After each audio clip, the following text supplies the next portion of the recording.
Hey, what's up, guys? Back with another stream. Today we've got a little flight planned from Virginia Beach down to Beaufort, South Carolina. We're gonna go basically fly south and southwest down through the Outer Banks. It'll be kind of a cool thing to do, and we're gonna start cold and dark in the um, AeroSphere. Let me get my screen on here. The AeroSphere Piper Seminole twin engine airplane, and pretty fast, 160 knots. So we'll get this thing started up here, and we'll head on our trip down to Beaufort. So again, we're cold and dark. Let me get this the hell out of the way. So we want to turn our, let's see, it's kind of hard to see here. Masters on, and get the mags on.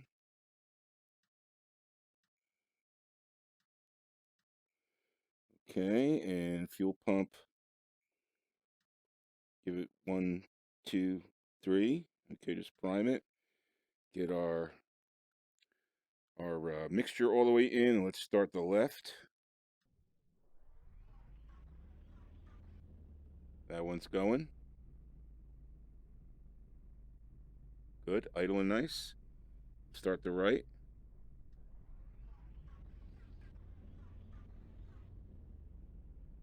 That one's going, good. Switch on our alternators. Okay, we got our mags all on. We need our avionics, so radio on. That turns on all the avionics. Let's get our nav lights on, strobe lights on. And what else we have here? That should be good. Doors are closed. Going through a quick check here. Doors are closed and locked. Seatbelt is on. VR is centered. That should be part of the checklist. All right. Everything's looking good. Let's see. Let's just check our gauges here. So we got to heat up a little bit here. We got to heat the engine up a little bit. Let it warm up. Should have plenty of gas. Oil pressure looks good. Everything's looking good. So we just got to let things warm up a little bit.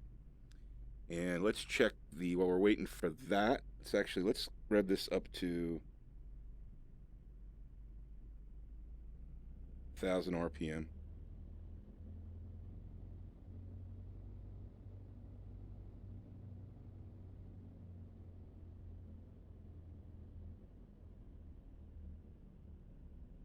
There we go. Good. All right. Everything warm up. Say hello in the chat, guys, if you like to. Now let's get our GPS set. Let's see. Flight plan. I set a flight plan up. There we go. There's our flight plan right there. Looks like we got it all set in there. It's 159 nautical miles. I used flight plan xflightplanner.com. If you want to check that out, you can get a free account on there. It makes it really easy to set up flight plans.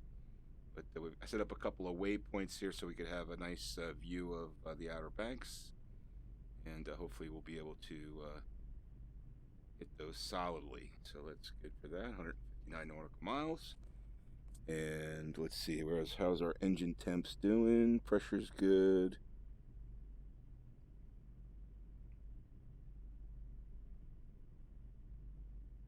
Can't tell which ones are the temperatures. Let's see. Oh yeah, we're coming up on temp right there. Pressure's in the green. Okay, yeah, we just need to warm up a little bit here. Should have plenty of fuel. Fuel pressure's good, and we should be good to go. All right, so this is a quick flight check. I think we taxi here to the right to get onto our runway. So let's do that now. Brakes off.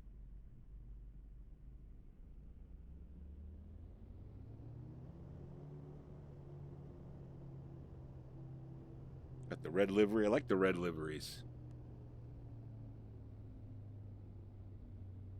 All right. You can see our magenta line there on the GPS. So once we take off here, we'll have to make a quick turn about face, or we could just taxi and take off the other way, which is what I think we're going to do. So let's just do that. This is the runway here. This is the runway, so since we know there's nobody else on here, we're just going to taxi down this runway. We'll turn around down the bottom.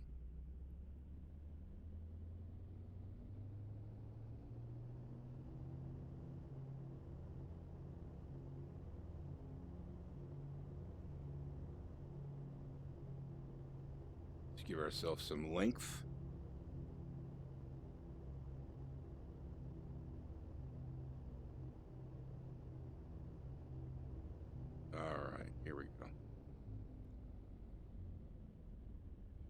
Always wanted to fly the Outer Banks. I've been there a couple of times. Beautiful area of the country. Let's get our brakes on here a little bit.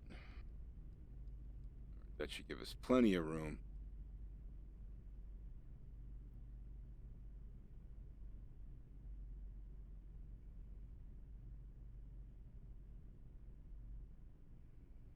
Okay, everything looking good. Everything's heated up.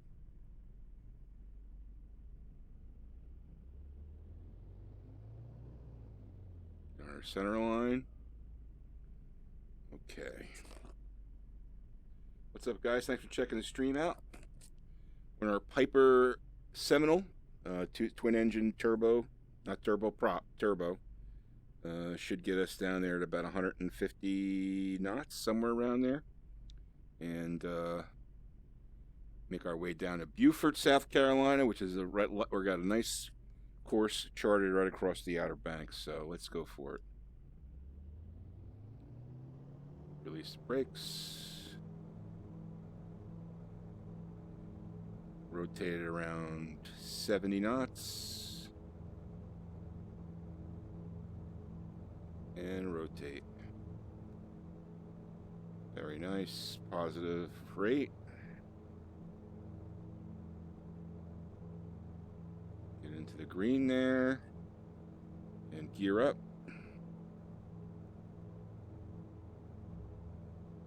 Very nice. Turn to the right. And we will get up to, I'm going to fly at about,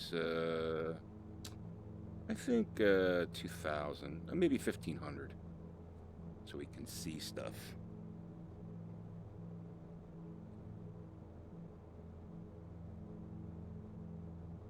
Get up to about 1,500, then we'll turn on the autopilot and let the computer do the driving.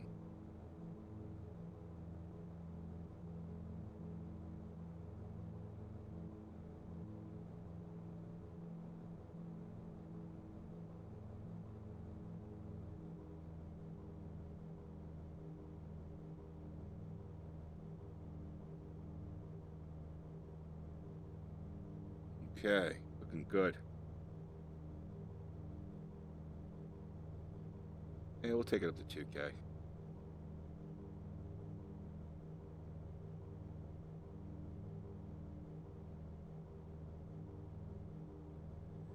Alright, let's get our nav going here. Where's my cursor? Come on, cursor. There we go. Nav. And altimeter. And we should be putting this on GPS, the CDI, and then we should pick up the GPS nice and easy and hit all the waypoints perfectly. This GPS works really well in the AeroSphere. It really does. It tracks nicely to your course in very nice turns. So, I like the way that works. Alright, so we've got about 140 knots. And we are picking up our line here. 36 miles to the first waypoint. We got 3 waypoints. And then down to Beaufort. Alrighty. Say hello in the chat, guys, if you'd like to. Flying at 2015. Or so, yeah, 2051. Get myself centered here. And we are picking up that GPS line.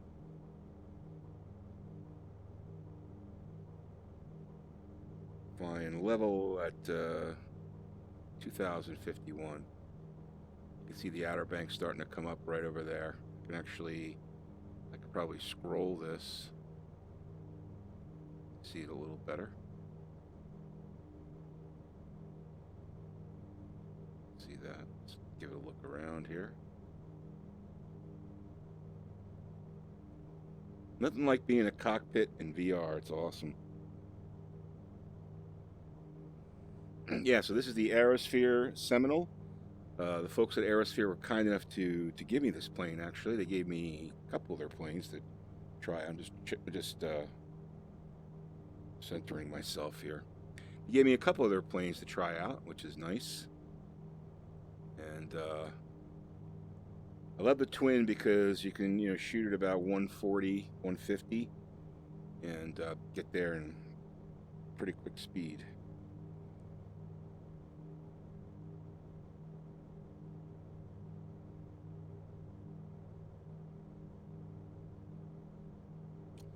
I don't know where the tanks are. Where's the tanks? Oh, right there.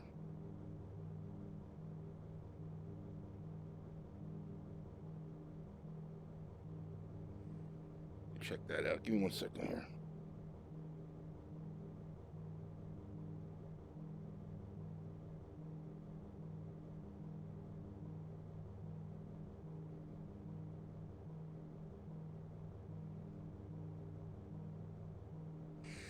Kind of hard to see what that actually says. I'm hoping that they're both, but if not, then I'll just have to refuel inside during the flight, I should say. There's the Outer Banks right there. And our first waypoint, I think, is Duck. I've actually been to Duck. It's a beautiful part of the Outer Banks.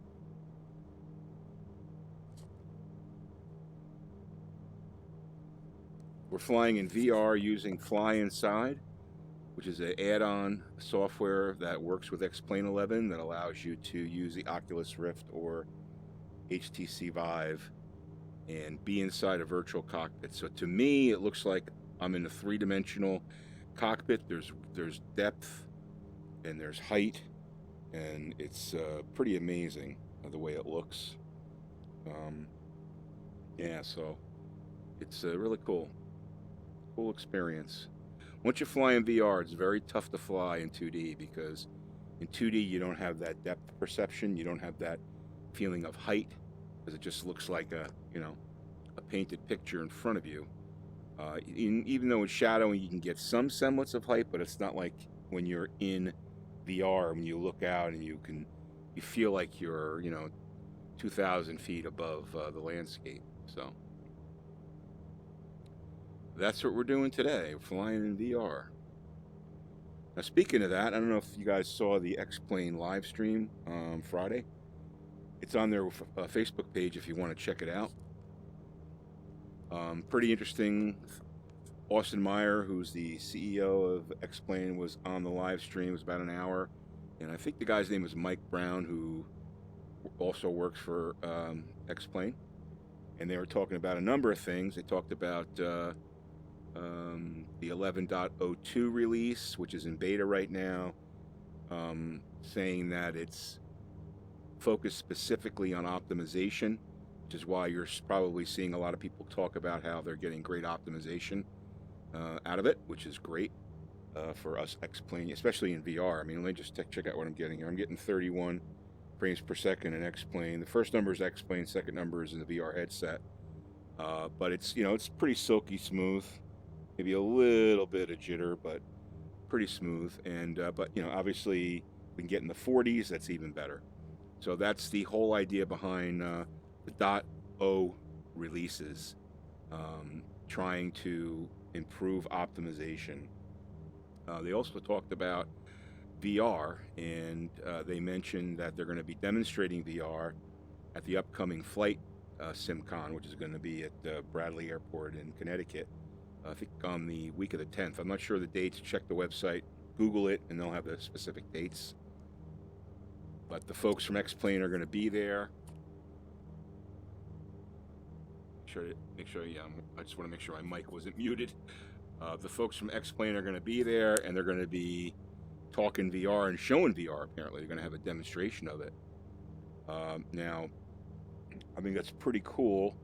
I'm hoping that it improves the visuals and that it improves the extra stuff. You can, like, it gives you the ability to have windowing and stuff in the cockpit. FyInside does a great job, and it's a great stopgap, but I think inherent VR is going to make a big difference for us folks that are flying in VR. You know, one, nothing beats being connected to the code, so, you know, hopefully the frame rates will be better. And I mean, you know, like I said, FyInside does a great job of reprojection. You get 90 plus frames per second if you have it configured right, and it's great. I mean, I move my head and I have no issues at all.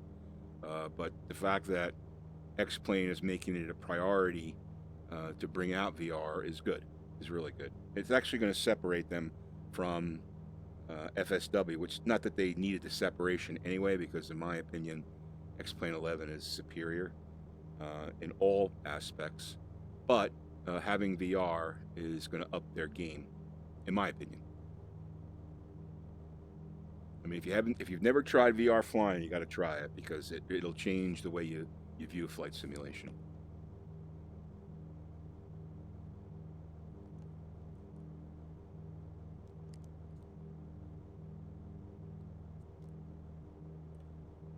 Hey, Jezza, thanks for joining. Yeah, hopefully it makes it less blurry. It is, you know, definitely in the distance you've got that foggy kind of distance, if you will. I mean, if you zoom in like this, it's a little better. Like if I zoom in here, it's clearer. But you don't fly like that, right? You fly like this. So, yeah, I mean, I think that the clarity has a lot to do with the ability of the current VR headsets. The Oculus Rift and HTC Vive both have the same pixel density. I think it's 1280. I think it is 1280p.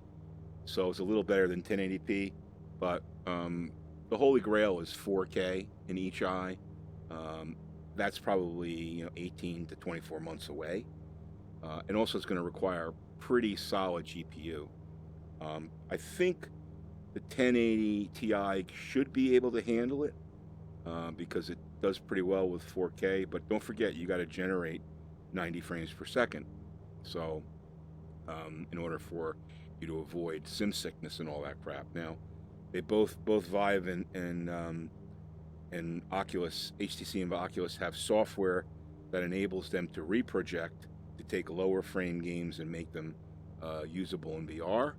But I think that's around 60 is the minimum where you have to be for that to be a good experience. So if you get into 4K displays, you're going to have a lot of horsepower to be able to behind that to be able to generate that type of graphic ability.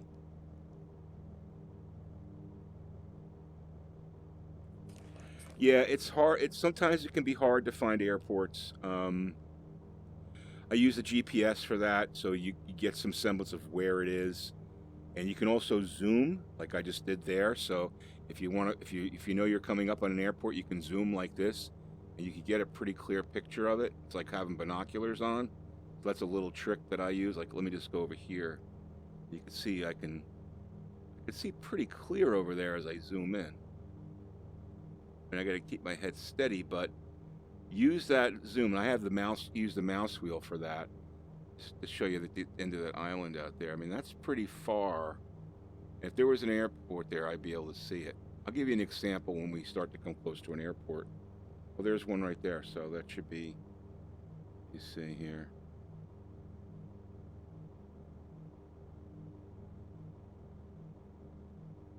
Right there. So I just use the zoom like binoculars, see? That's a little trick. So like from here, you could never see that airstrip is there. But if I zoom in like this, there it is. All right. So use the zoom and that helps you out. Okay.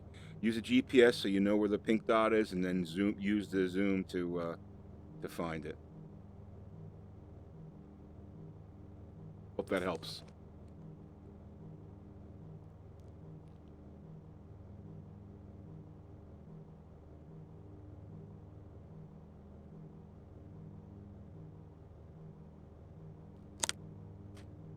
Yeah, I'm not sure I can. If you're saying that FSX is better,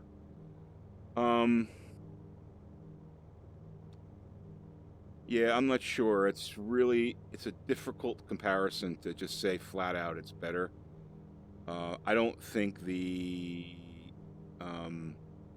flight modeling is as good in FSX, where flight modeling in FSX is predicted versus in X-plane the flight model is reactive. So in X-plane, your plane is reacting to the environment.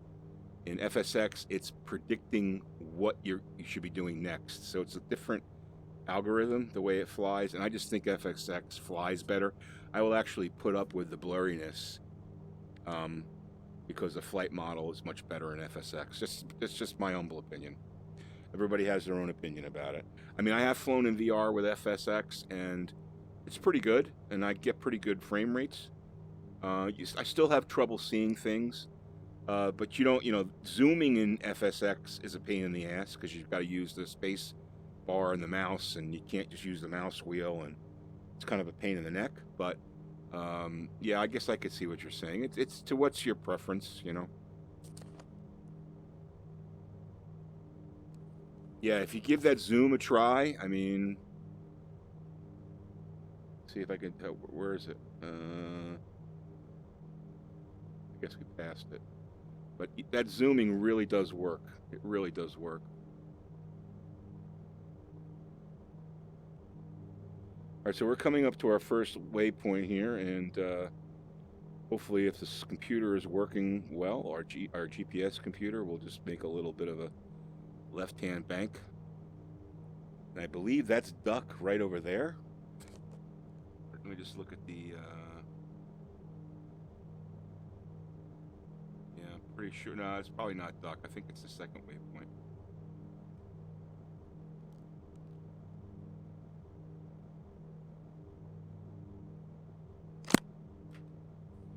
I got you. You're talking to visuals. I understand. Yeah, I mean, because, I think the reason is that because X-plane is more photorealistic and FSX is more like driven or drawn. That's part of the reason. So, I don't know. The answer is to have higher resolution VR headsets. That's the answer to the whole problem. Once that happens, then we won't be talking about this anymore. You'll put the headset on, you'll be like, oh my God, that looks amazingly clear. Because right now the pixel density is half of what it's going to be, right? It's 1280. I think it's 1280. When the next generation headsets, it's going to be twice as dense. So that means that stuff in the distance, the small pixels in the distance, are going to be easily defined. I mean, the reason why this works when you do this is because you're just making the pixels bigger, right? That's why it works.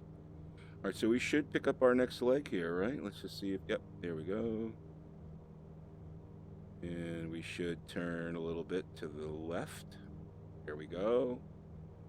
Computer's working. Nice.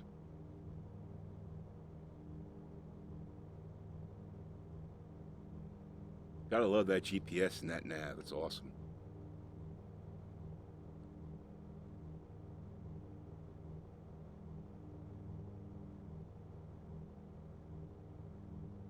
And one question I had was, now, again, I'm not a pilot, right? So I know you can use ILS. You use ILS in bad weather when you can't see the runway or can't see the airport. You can use ILS to bring you down into the proper, the proper glide slope and the path to the runway, etc. Well, why can't you do that why isn't there technology to do that with GPS? There has to be. Is it because it's just not built into the 530? I'm not sure. It's something that I've been thinking about. I mean, I would think that the GPS would be more accurate than the radio navigation. So I don't know. It's something I have to look into, so I have a better understanding of it. All right, so we've got the short leg here. I think this is the one that brings us to the Duck, South Carolina, which is a famous place. I was actually down in South Carolina, in the Outer Banks when during a hurricane hit. We were there for a week, and we were there from a Saturday to Saturday, and we hurricane hit. We had to evacuate the island on a Thursday. It was awful. I mean, remember, we were driving, there's only one way off the island, or the Outer Banks, and we were driving we had a minivan at the time, and we were actually driving it the whole way in like about 6 to 8 inches of water. The whole island was starting to flood, and we had to get out of there because otherwise we would have been trapped there for like a couple of days. So it was pretty terrible. I forget the name of the hurricane, but it was probably about, I want to say about 8 years ago, something like that. But yeah, I remember Duck because we went through Duck, and that was the deepest water we had to go through. It came up to the running boards on our minivan, and I was really worried that we were going to swamp the car,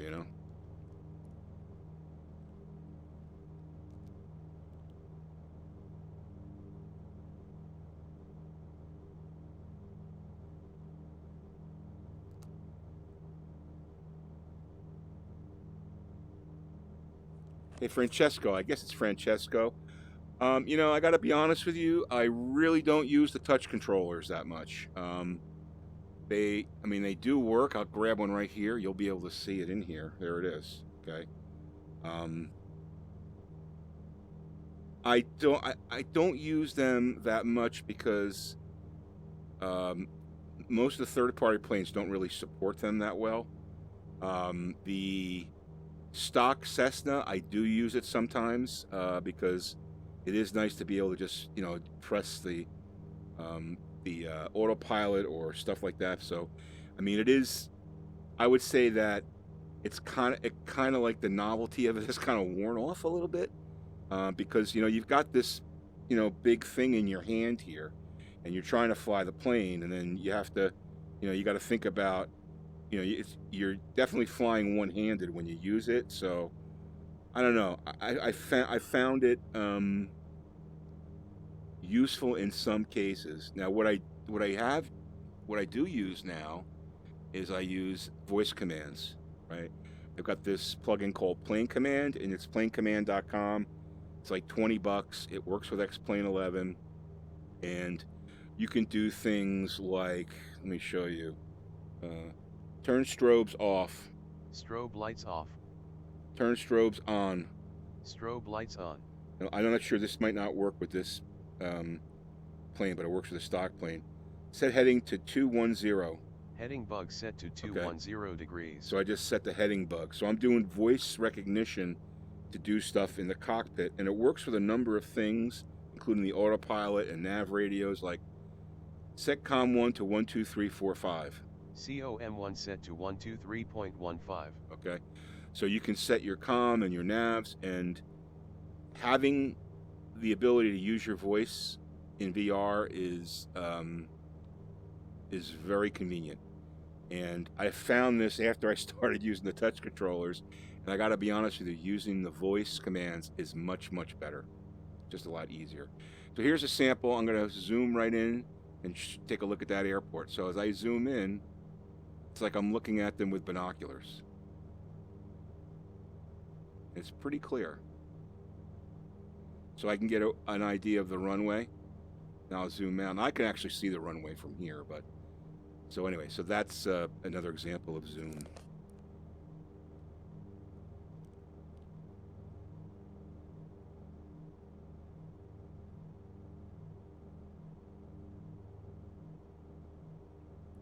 Sorry guys, I gotta check the voicemail.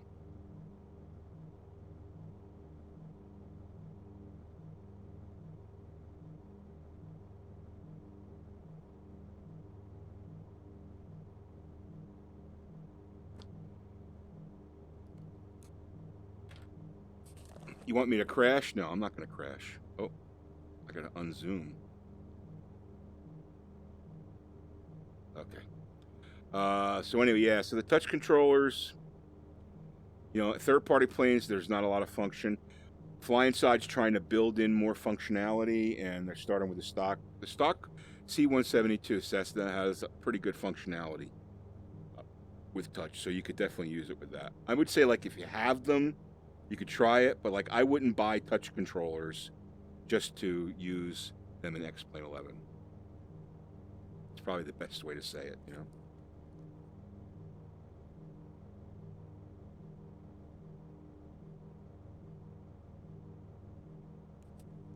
Yeah. Oh, you just ordered your Rift. That's awesome, man. You're gonna love it. And yeah, I mean, you're getting the touch controllers anyway, so it's worth checking them out.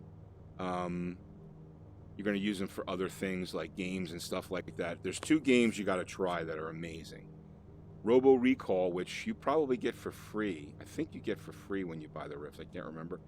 And Super Hot. Those 2 games are incredible. They're like, to me, they're the best Rift games. I bought a lot of games, and those are the 2 that I play.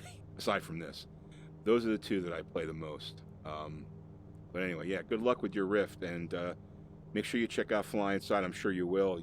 You can download the free copy of it to try it out. But it's awesome, man. Now I have a settings video that we might want to check out. That'll help you with your settings for FlyInside, the Rift, and X-Plane. What kind of GPU do you have there, Francesco?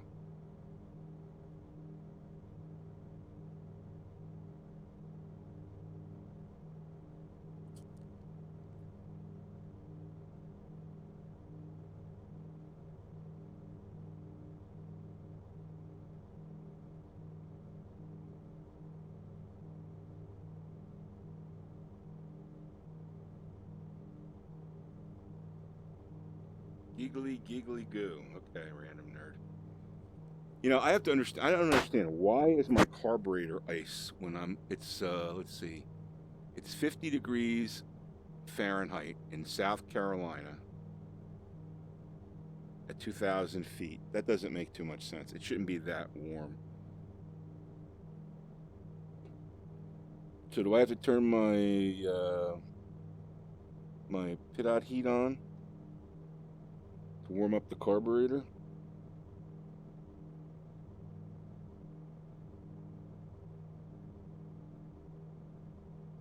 Let me go check over here and see what these say. Oh no, that's cabin heat.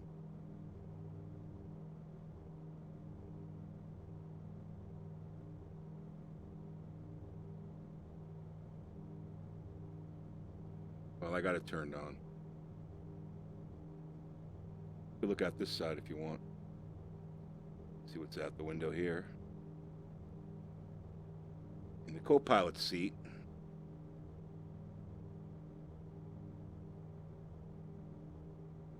we're coming up to 14 miles from our next, there's the inlet right there.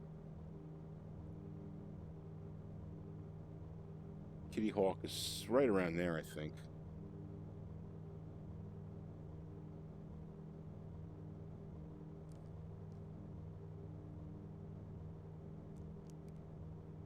Carb heat is by the throttle. Oh. Hey, AeroSphere. Good to see you guys. Carb heat is by the throttle. Where's the carb heat? Oh, carb heat. Thank you.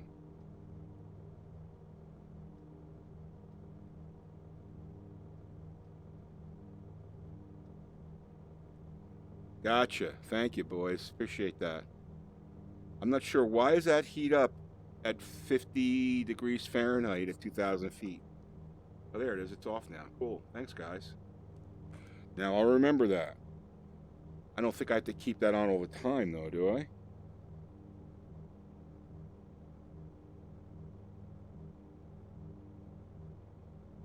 Cylinder head temperatures, and...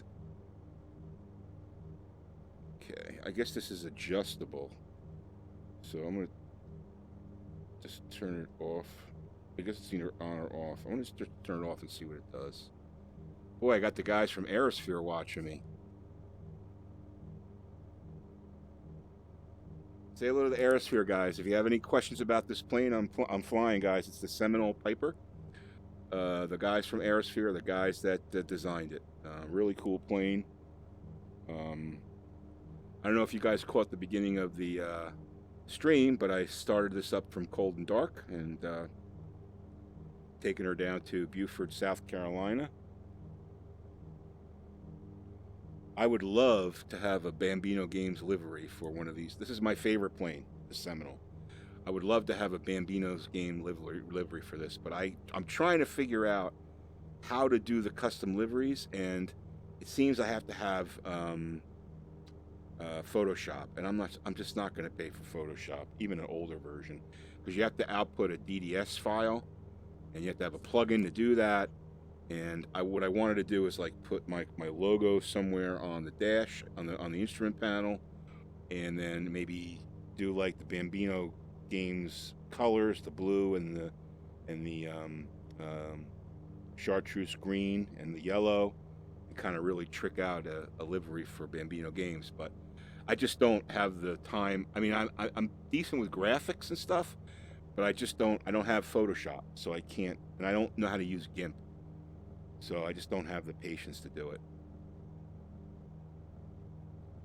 So maybe someday when I have some time.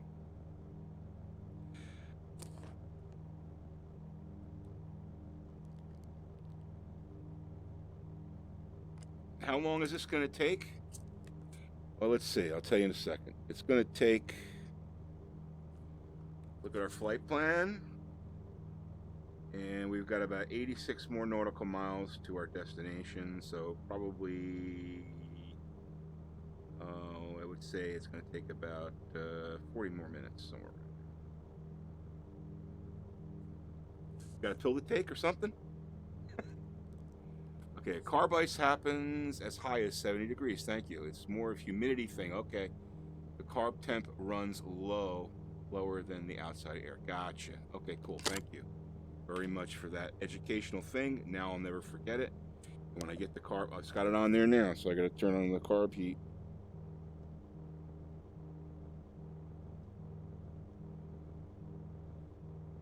And let the carburetor stay warm, because you don't want ice forming on that. So yeah, hopefully, maybe someday I'll design my own custom livery. I'm looking for someone who might be able to do it for me for a reasonable price, but if I was going to do one, this would be the plane. And my other favorite AeroSphere plane is the Arrow. I like the Arrow because the Arrow is a single engine and it's a turbo, so it you can still get about 150 knots out of it, and gives you a quick flight. Handles really nice, and I love the way the dashboard looks on it. Or the instrument, I only say instrument panel looks on that. So it's my other favorite plane. But yeah, check out AeroSphere, guys, on xplane.org. They've got the store on there. Reasonably priced planes. This plane, I think, that I'm flying is like $24. So it's great with frame rates too. Look, I'm getting 37 frames per second. I've got a Coronado plane. I got the SR-22, which is a great plane, except I hate the way the audio is modeled in it. It's got like horrible audio, but it's a really cool plane. It's got great features. Except for its GPS is awful. But there we go. We're banking to our next GPS point. But the frame rates on that thing are horrible. Like on this situation, I'd probably be in the 20s with frame rates with that Coronado. The AeroSphere planes seem to be very well optimized as far as frame rates go, which is good, because that's one of the bigger problems with the third-party planes, that they just sometimes they tend to really chew up the frames. But I've been pretty satisfied with the way this one is. All the AeroSphere planes have handled frame rates, which is good. So if you guys have any questions for AeroSphere, they're in the chat. You guys can ask them.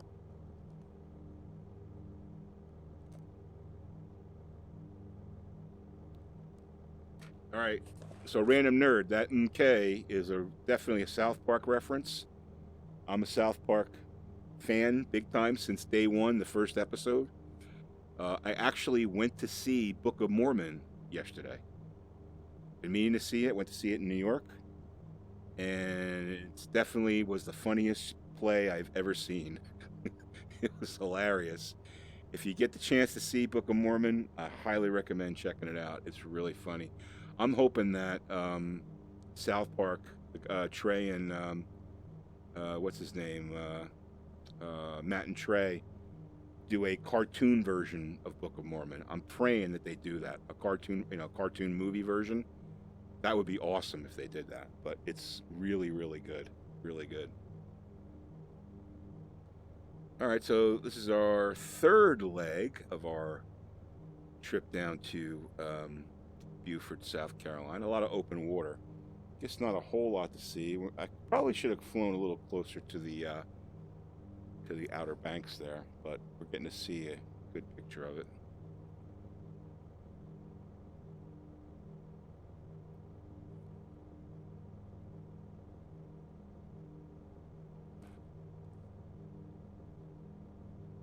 Larry, good to see you in chat, Larry. How you doing?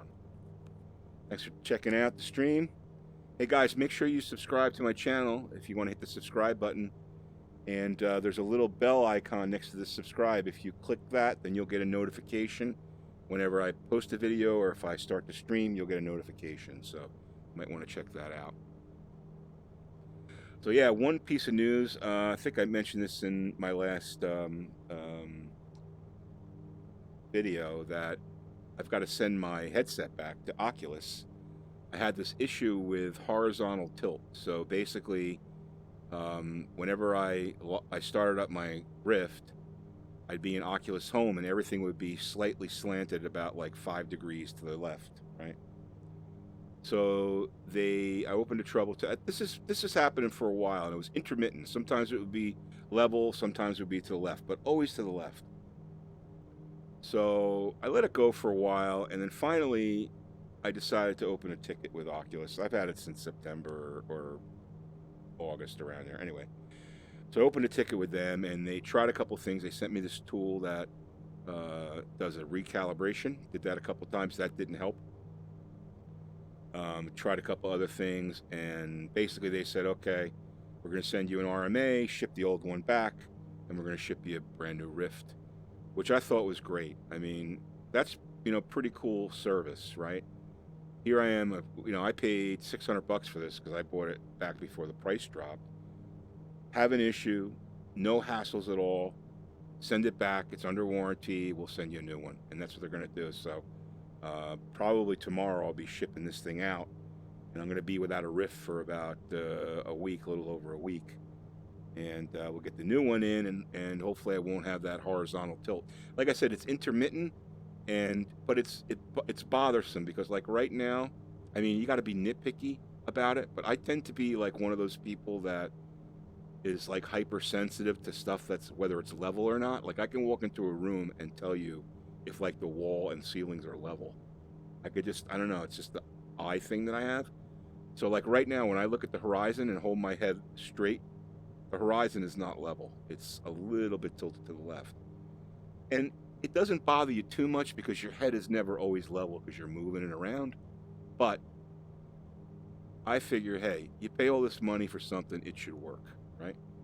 So in any event, I'm getting a new Rift. But it's going to mean I'm going to be without this one for a while. Let's see where we are on the map here.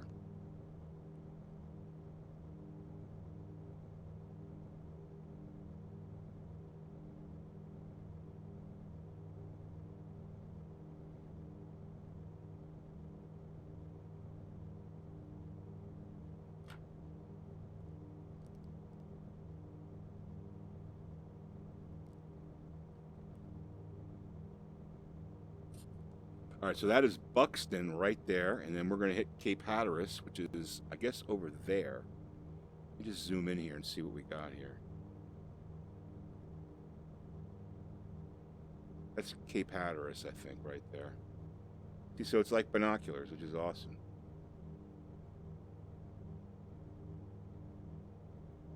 Just remember this trick if you're using a FyInside. Zoom. Okay?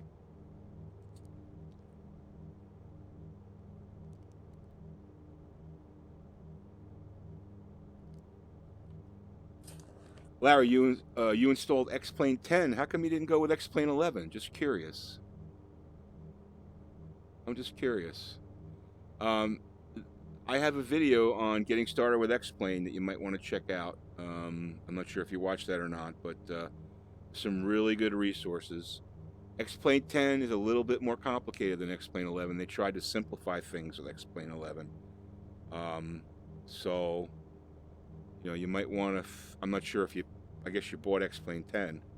I didn't know you could actually buy that still, but in any event... yeah, there's some really good resources. I don't know X-Plane 10. I know that it's got a lot more granularity as far as configuration, which for me would have been a better thing. But I'm not sure about it because I didn't use it. X-Plane 11 was my entry into it.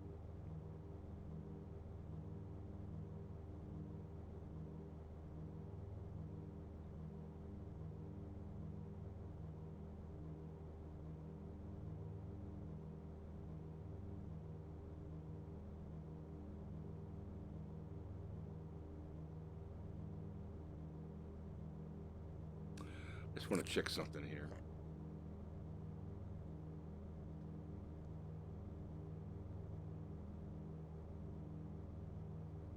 All right, we got 61 to go. Okay.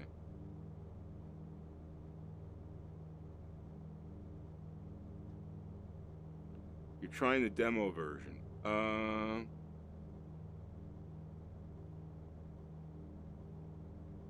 So they have a demo version of X-Plane 10. If I were you, I mean, I don't know your PC config, but you might, I mean, both of them are going to require about the same horsepower in a PC, so you might want to try the X-Plane 11 demo. You can download a demo of that too, because it is a little bit easier to configure and easier to get going. So you might want to try that.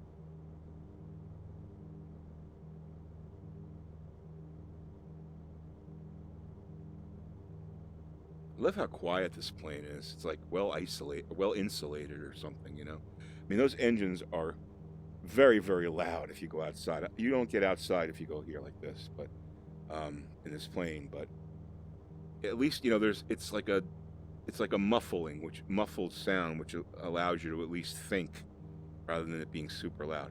That Coronado SR, the Cirrus SR22, which is, like, again, a great plane, the audio in that thing is terrible. And the reason why is because, like, if you don't keep your head in one place, when you move your head, like, it gets really super loud, because I think it's like a spatial thing because it's not expecting you to move your head around in VR or something. I don't know. But I have a Coronado Seneca and it doesn't do that. So I'm not sure, but I actually was going to file a report on it, or bug report. Let me see what inlet that is there. We got here.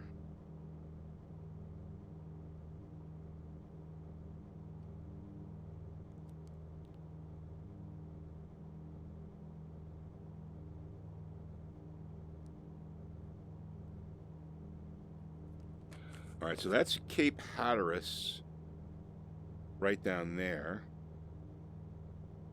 So I'll zoom in. I believe this is Cape Hatteras right there.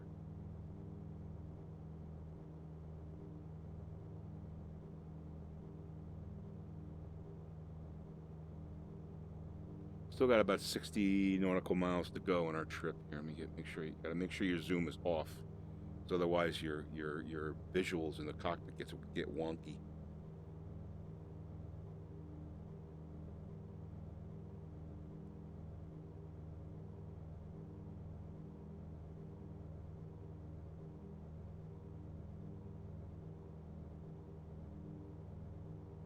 What I love in these AeroSphere planes is the needles in the instrument panels are actually, they have depth to them. So the panel itself is recessed behind the needle, so the needle looks like a real needle. It's pretty cool.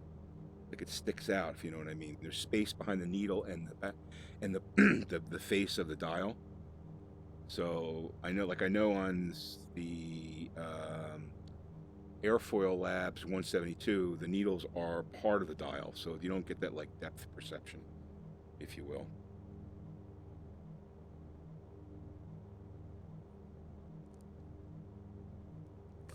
So I guess I'm leaving the carb heat on the whole way.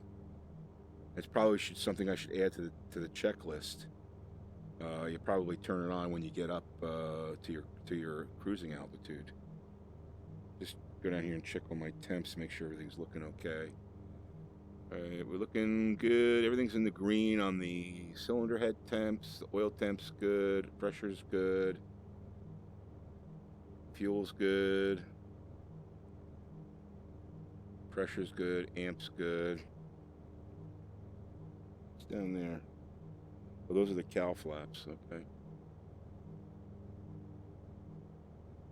So, if the AeroSphere guys are still here, one thing that would be really cool to add to your planes is a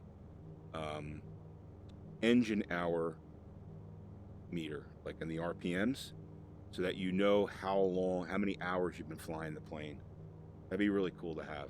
They have that. The stock Cessna has it, I believe, and the Airfoil Labs Cessna has it. But that would be it's a nice touch, because that gives you, like, if you could put in RPMs, or I know you have like kind of fake the Honeywell dials down here, but I don't think they actually work, right? They're kind of like just faux. But it would be cool to have real dials that show you how many engine hours you have on how many hours you have on each engine. Kind of cool to have. Just a little nitty kind of little thing.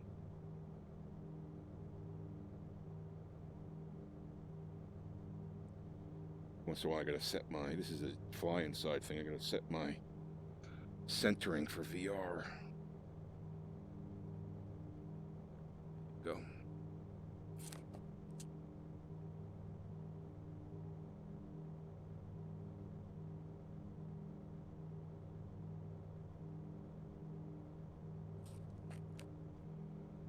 All right.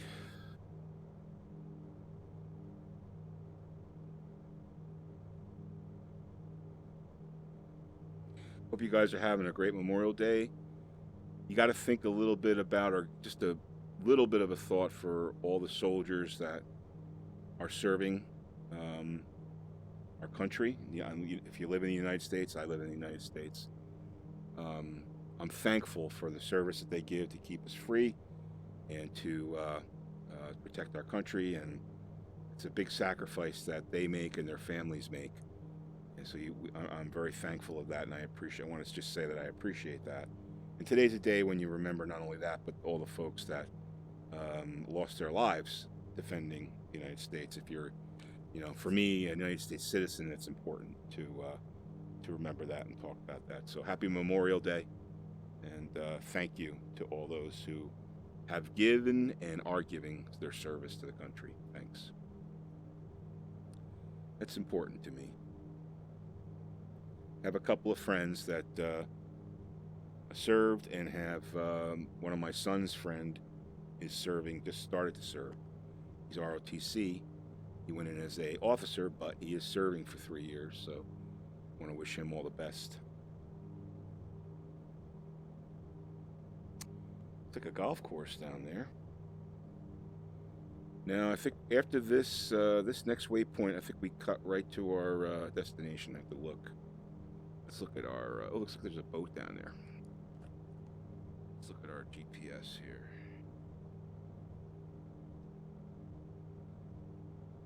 Yep. So we're 41 miles away. Nautical miles, that is.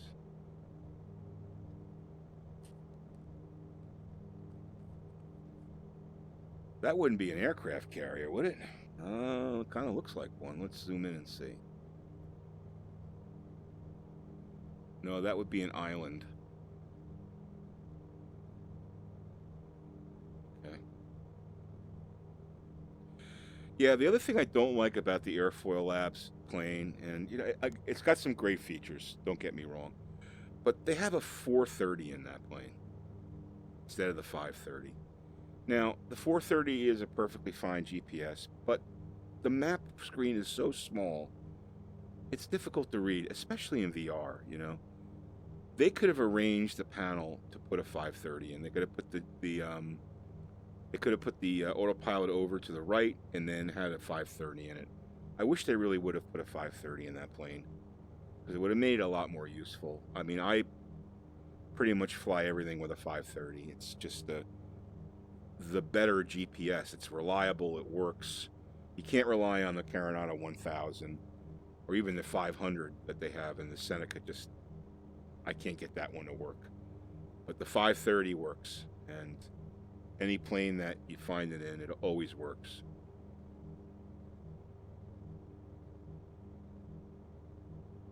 So if anybody's listening, if anybody from Aerofoil Labs is watching this or listening or knows anybody there, tell them to put a 530 in the Aerofoil Labs Cessna 172. Just make it a better plane. All right, so we're going to turn here, and we got 36 nautical miles left. 13 minutes to our destination.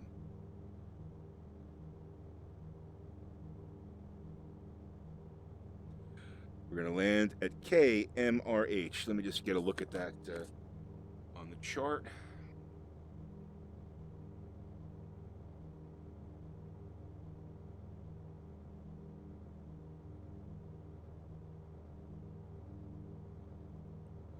KMRH.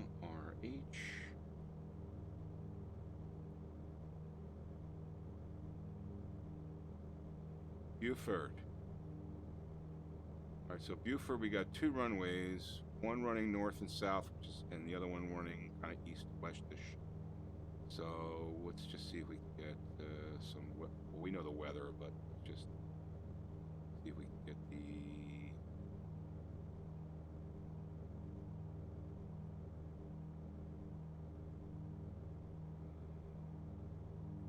ATIS. Okay.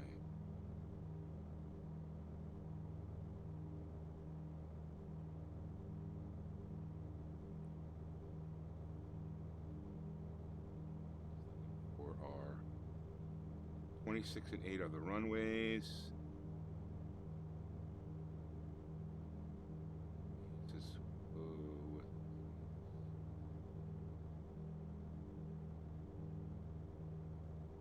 yeah, we don't have any weather. Okay, it's okay.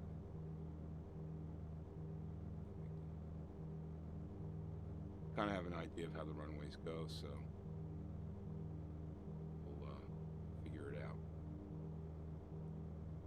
When we get there, if we have to cruise around, we'll cruise around. You can actually, oh, let me check my.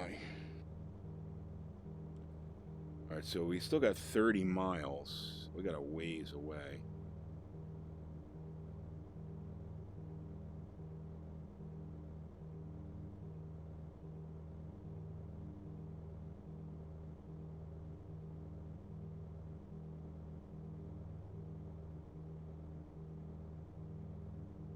Okay. Making a beeline for Beaufort. And we'll go through our GUMP checklist, which is gas, undercarriage, mixture, and prop. Thanks to Russ for teaching me that very important acronym to go through your landing procedures to make sure you've got everything covered. You want your gas set to both, which it is. You want your undercarriage down, which is, we want 3 greens on the gear. You want your mixture in, and you want your props in all the way. So, GUMP, like Forrest Gump, G-U-M-P. You got to remember that when you're landing.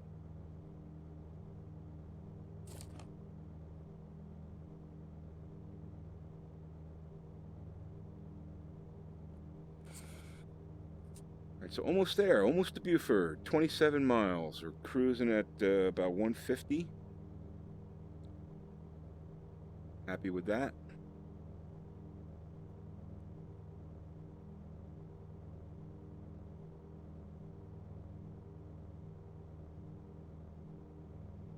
$169 miles in an hour, not bad.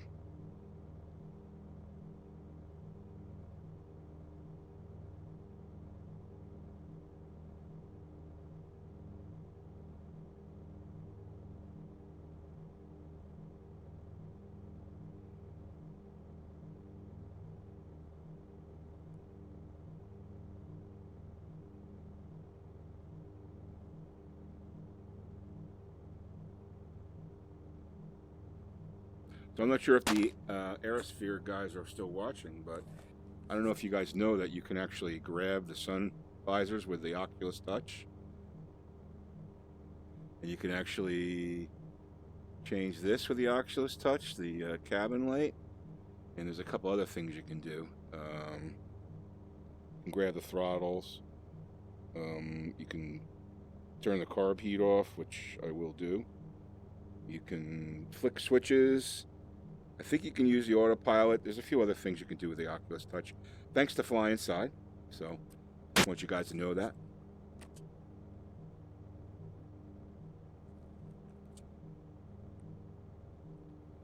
All right, let's see, 22. So we should probably be able to zoom in and see the airport. Let's just see. 12 o'clock. Not quite yet.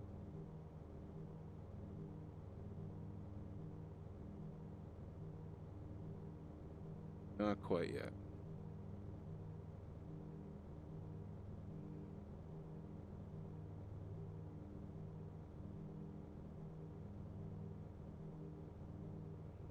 Boy, not much humanity in these South Carolina and marshlands. I guess it's marshland.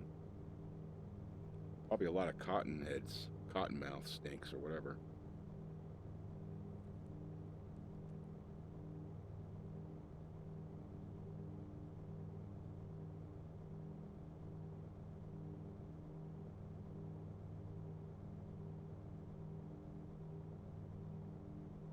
There's my carb ice, so I guess I gotta put those back on.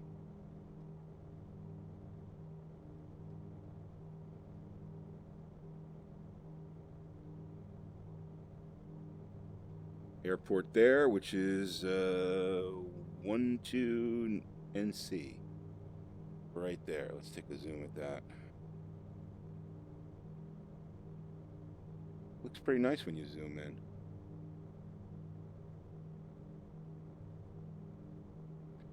Key trick in VR.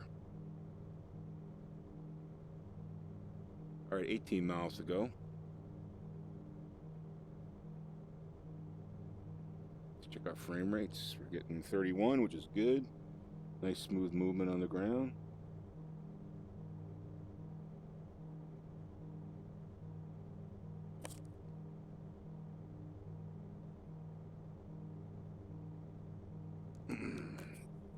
And at this point, we would be calling the, I think it's Cherry Hill approach to get our clearance, but we'd have a flight plan filed already. So, but we're not going by those protocols yet. When I start doing Pilot Edge, we'll be doing that. That's going to be coming soon. After I finish my 10-leg journey, which I just recorded leg 3, it's going to be going up a couple days. After I finish going across the country, I'm going to start working towards flying on Pilot Edge. So, get the real experience of flying like a real pilot. So if anybody knows anybody who can make custom liveries, I'd love to talk to them about making one for me for this plane right here. And what I would do is, if you did that for me, I'd put up a video for you and say, courtesy of whoever you are who did it. Maybe that'd get you some more business. But just showing off the new livery. But I would definitely, if anyone's interested in doing that, has the ability to do that, wouldn't be too difficult. Pretty simple. Keep it kind of simple. But I would love to talk to someone about doing that.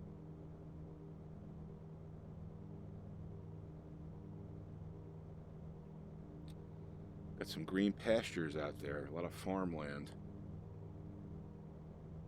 I'm not sure what they're growing there because it's probably real brackish irrigation. I'm not sure it'd be a great place to grow stuff. I'm not sure. Anyway. Where are we on the map? Let's just think. We are coming into Moorhead City. Croton National Forest is to our north, or southwest. Interesting. Right over there is the forest. All right, let's see. We've got 11 nautical miles. Let's see if we can see our airport.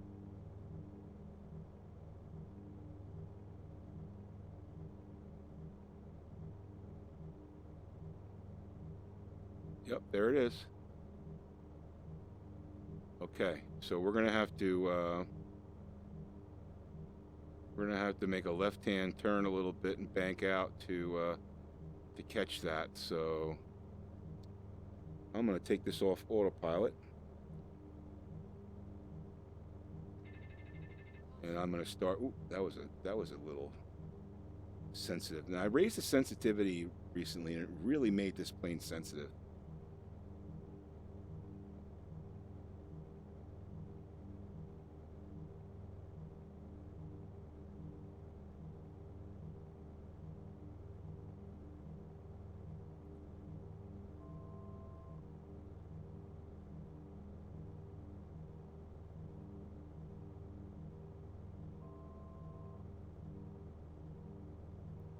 You know, that's what's nice about the zoom. Now I have an idea where I'm going. I have a visual on how I have to line up. And I can start to get my descent going. I'm only 2,300. But let me just zoom in here and take a little look here. There we go, right there. Okay, I know where it is.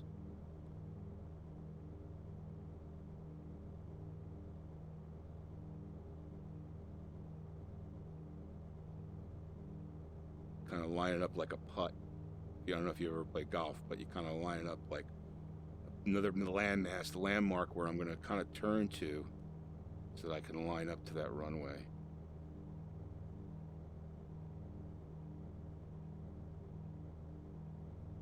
All right, let's start descending down. Get my gear down. I say gump gas, undercarriage, gear down. Get 3 green. 3 green. Mixtures in. Prop all the way in. Flaps 10. Start to slow down a little bit. I can see where I'm going here.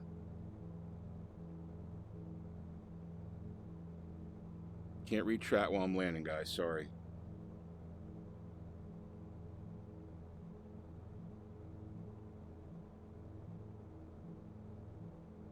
Okay, we got a good rate of descent. About 700 feet per minute, which is good. Keep coming down. Got 5 nautical miles.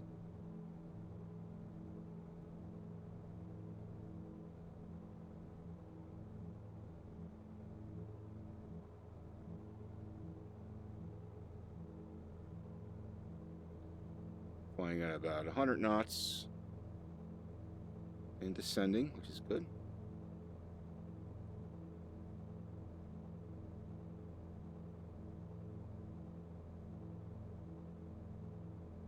One thing about landing a plane is you got to be really patient and you got to make real small moves.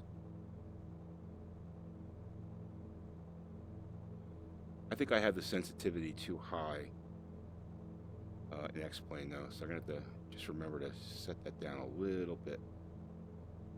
Super sensitive. And I noticed that on the Airfoil Labs plane, like it just really, really sensitive. I'm still losing altitude, which is exactly what we want. Lining up for our landing on, not sure which runway this is. I think it's 8. Okay, flaps 25.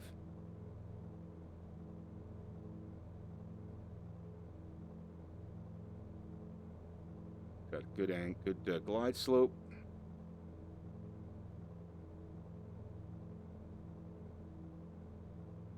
Nice and relaxed. Coming over some residential areas in Beaufort, South Carolina. Next place I want to fly around in South Carolina is Lake Wylie. So I'm actually thinking about maybe retiring there someday. So I want to check that out.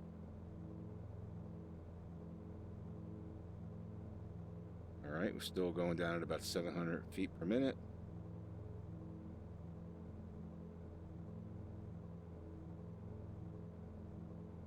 No wind. I don't have the weather on, so I don't have my rudder pedals set up. I did get my rudder pedals, but I haven't set them up yet. I want to slow this thing down to, we're about 80 knots now, which is good. Full flaps.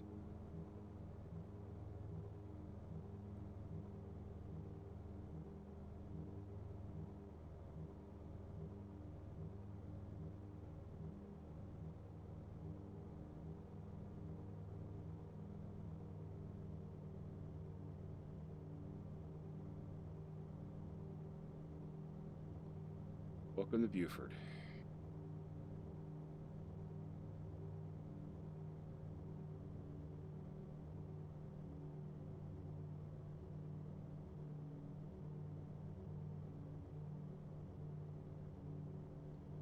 $75 knots.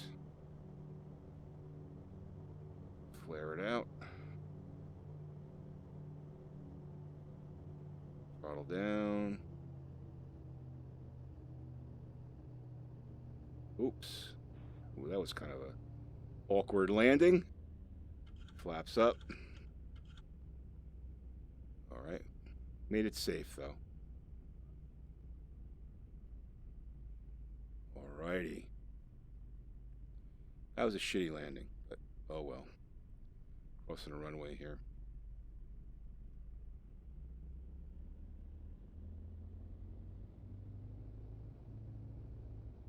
Not much here at Beaufort.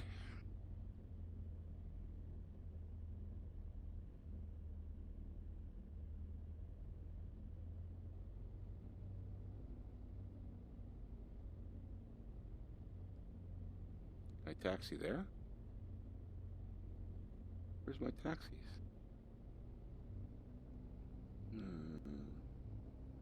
No place to get off. I'm going to turn around. Oh well.